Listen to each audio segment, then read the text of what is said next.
Olá pessoal, hoje falaremos sobre uma das principais obras de Hegel, Ciência da Lógica. Eu tenho aqui presente a tradução de Mondolfo, um argentino da língua espanhola, da Ciência da Lógica. Então aqui nós temos a primeira parte e aqui nós temos a segunda parte, então a obra aqui contendo o ser, a essência e o conceito. Tem também uma tradução do português para o português, que são os excertos da Ciência da Lógica, nessa tradução aqui. E por fim, a Ciência da Lógica também se encontra numa das outras obras de Hegel, que é a Enciclopédia das Ciências Filosóficas, em compêndio, que é o primeiro volume. O segundo volume, Hegel fala sobre a natureza, e o terceiro sobre o espírito. No primeiro volume ele fala sobre a ideia, portanto sobre a ciência da lógica. E é sobre então essa obra que irei resumidamente tratar aqui neste vídeo. Hegel começa falando sobre o ser, o nada e o devir. O ser é o ser de Parmênides, o nada é o nada de Górgias e o devir é de Heráclito. O ser de Parmênides é uma impossibilidade, pois a totalidade possui complexidade. Assim, o mundo de Parmênides é impossível, pois ele não possui nenhuma determinação.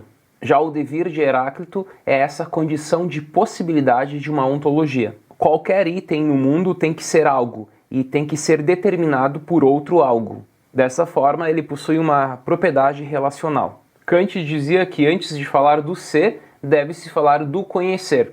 Por isso, a crítica da razão pura kantiana estuda a possibilidade do conhecimento, e não diretamente uma ontologia.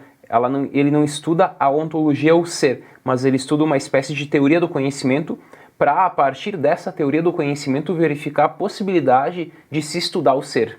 Hegel discorda de Kant, pois para ele, ao se indagar sobre o conhecer o conhecimento, já tem que se saber o que é o ser. Somente o ser e o nada são totalmente indeterminados, não possuindo conteúdo algum. Por isso, o começo da filosofia deve ser por algo indeterminado, que é o ser, pois se ela partisse de algo determinado, ela seria dogmática.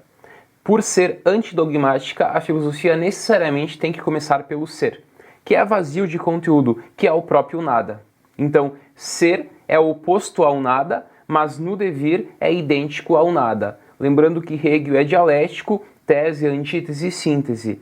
A tese e a antítese se opõem, mas na síntese a tese e a antítese se tornam idênticas. Então sabemos que os opostos se opõem a partir da contradição dialética de tese e antítese, mas na síntese, no momento especulativo, no Aufhebung, Hegel nos apresenta a identidade dos opostos. A primeira verdade do sistema hegeliano da ciência da lógica é que tudo é relacional. A primeira verdade, portanto, é o devir, a sua primeira síntese. A primeira tríade dialética é ser, nada, devir. O devir, portanto, é a primeira verdade da ciência da lógica. O pensamento só é determinável enquanto se diferencia o pensamento de algo. Isso significa diferenciar dois conceitos determinados e relacioná-los mutuamente. O ser é vazio de conteúdo, e o conteúdo deve vir de algum lugar, mas fora do ser, do nada e do devir, não há outro lugar. Logo, o limite tem que vir de dentro do universo. Temos dentro desse universo a negação, que é a primeira antítese, que é o nada. E segundo Spinoza, toda negação é uma determinação. Assim surge o ser aí, que é o ser com determinidade, com qualidade. Ao contrário do início, que era um ser vazio de conteúdo, indeterminado e abstrato, agora temos o ser aí, que é um ser singular, determinado e finito. Só que esta primeira determinação é simples, pois algo é determinado por outro algo. E esse outro algo é determinado pela negação do primeiro algo. Então nós temos o ser e o ser aí. O ser é determinado pelo ser aí e o ser aí é determinado pelo ser. Só que essa determinação é simples, pois algo é determinado por outro algo, e o outro algo é determinado pelo primeiro algo. Exemplo, um pai só é pai porque ele tem um filho, e vice-versa. O filho só é filho porque ele tem um pai. E assim segue para todos os opostos, direita e esquerda, em cima e embaixo, etc.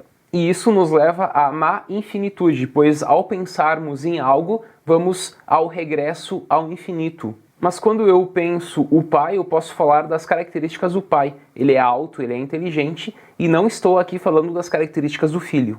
E assim o pai deixa de ser um ser aí e se torna um ser para si. Então nós temos o ser aí e agora o ser para si. A qualidade e a quantidade até aqui são exteriores uma em relação à outra.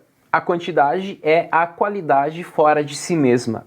E a síntese entre qualidade e quantidade é a quantidade qualitativa, ou seja, a medida. No início, o ser era abstrato, agora o ser é completo. Os seres do mundo precisam se diferenciar. Tanto Platão quanto Aristóteles acreditavam que existe algo que é a essência das coisas. Platão chamava a essência de ideia, Aristóteles de substância, de ousia. Ambos acreditavam que a filosofia tem que apontar a esse universal, a essa essência, a ideia ou a substância. Porém, a diferença é que Platão põe a essência num âmbito transcendente, já Aristóteles fala que a essência está no âmbito imanente. Já para os medievais, por meio do essencialismo, eles afirmaram que a alma existe sem o corpo, que a alma existe fora do corpo. Tanto a ciência antiga como a medieval buscava alcançar a essência, o essencialismo. Porém, no século XI, com Guilherme de Ockham e outros autores, surge o nominalismo, que é uma crítica à teoria essencialista, que é uma refutação ao essencialismo.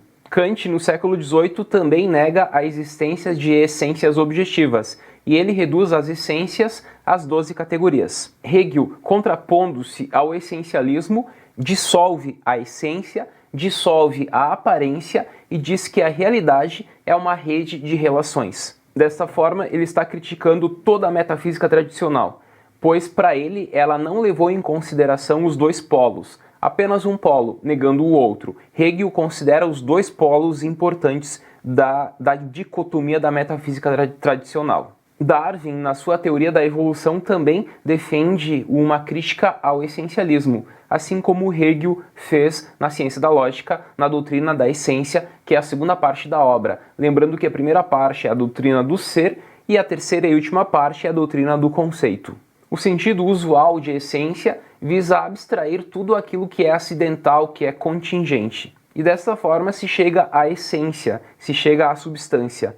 O sentido, portanto, usual de essência é resultado do entendimento. Hegel faz o que? Dissolve o essencialismo, dissolve as essências e diz que tudo não passa de uma rede de relações. Essas redes relacionais têm padrões mais ou menos estáveis, mas não possuem essências. E assim chegamos à doutrina da essência, segunda parte da ciência da lógica, que nada mais é do que a dissolução do essencialismo. Não existe, segundo Hegel, a tese separada da antítese, o finito separado do infinito, o particular separado do universal, o homem separado do absoluto. Segundo Cirne Lima, na obra Depois de Hegel, Hegel pega todos os grandes binômios da tradição, fundante, fundado, forma e matéria, parte, todo, substância, acidente, uno e múltiplo, infinito, finito, absoluto e relativo, positivo e negativo, permanência e mudança, mais e menos, e etc., e vai criticar, dizendo que o fundante e o fundado pressupõem como síntese a autofundamentação, e assim segue.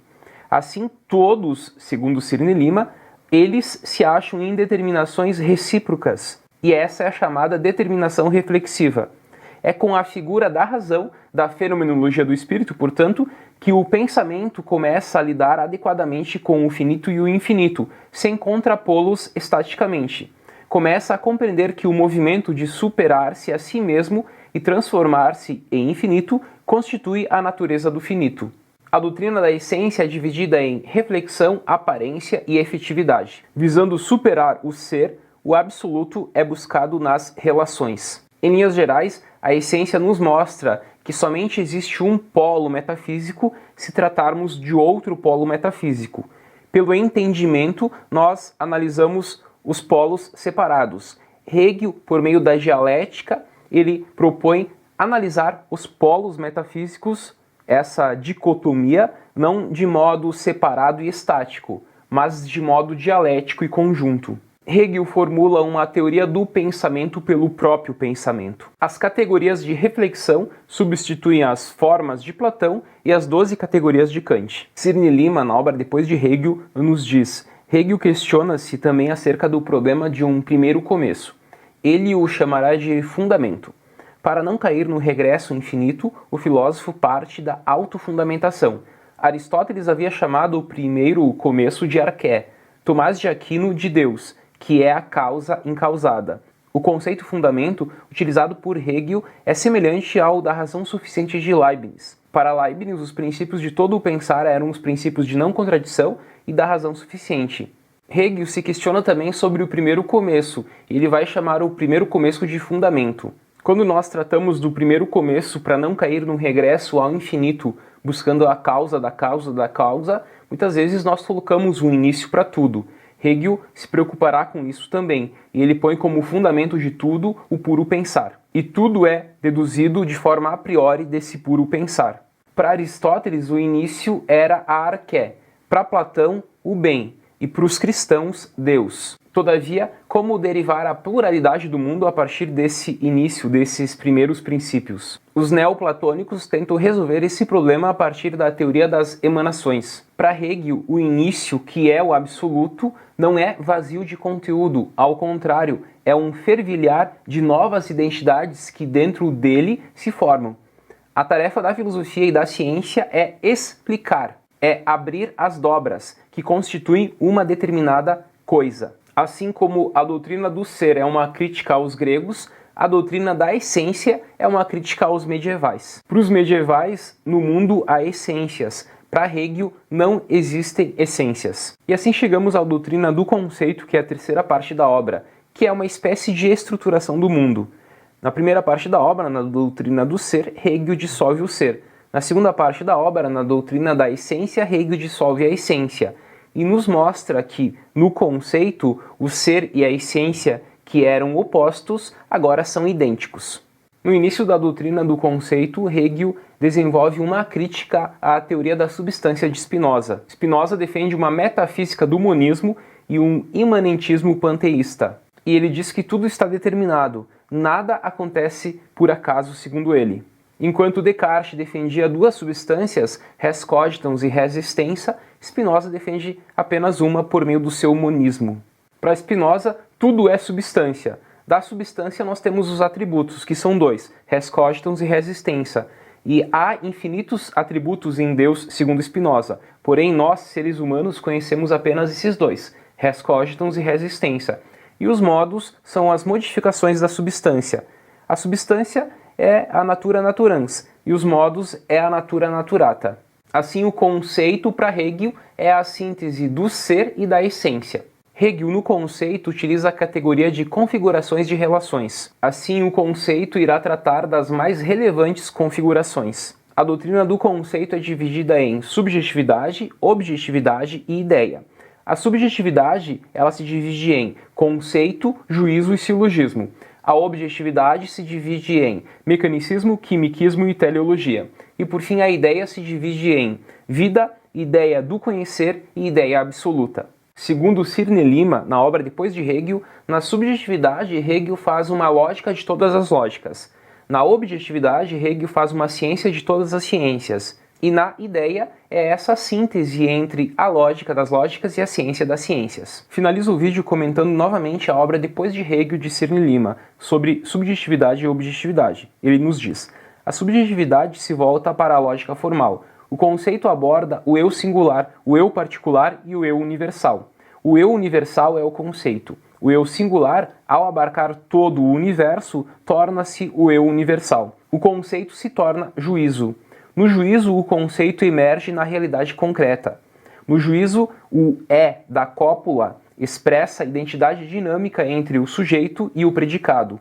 Agora, diferentemente de antes, o termo mais importante é o predicado, pois é ele que revela o universal e não o individual que o sujeito revela. O juízo é o individual se tornando universal. Já acerca do silogismo, Hegel diz que tudo é um silogismo. Ele afirma isso porque o silogismo é a união da universalidade, da particularidade e da individualidade.